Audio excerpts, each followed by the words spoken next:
Today I want to talk a little bit about other kind of strikes with the hands.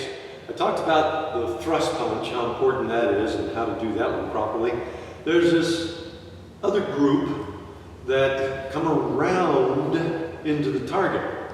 We have hammers and chops that are done the same way, just one time the hammer is closed fist and then the chop is open hand.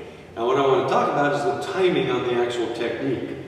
So if I'm using, let's say, the hammer, I want to come around with it. It looks like I'm just about ready to hit the fingers of my hand, but then I snap it into place right at the end. It's that pop at the end that really gives it all of the power. It gives it some good braking ability.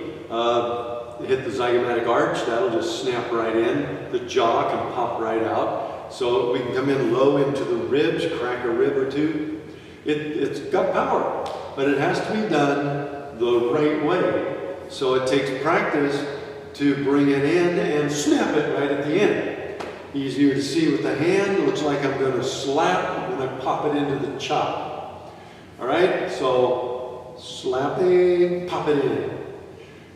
Work on that, you're going to have a good strike.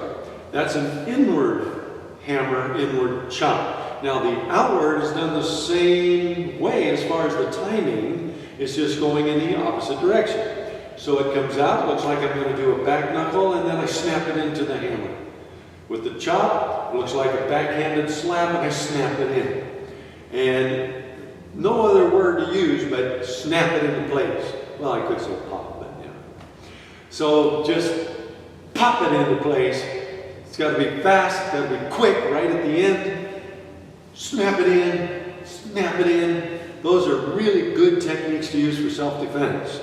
You can use them right off of like a block. Say I'm coming in, I'm doing an inward block. It just goes right in and get the chop. So we can go for a lot of targets. Like I said, zygomatic arch right here by the temple. You've got your bridge of the nose. You can go under the nose where the philtrum is and chop in a slight upward direction. Take that chop right across the jaw hinge and pop it loose. You can get below that. There's a nerve bundle right in here, right in the side of the neck, under the earlobe, and we just pop right in there with that. So good targets, good choices, good self-defense.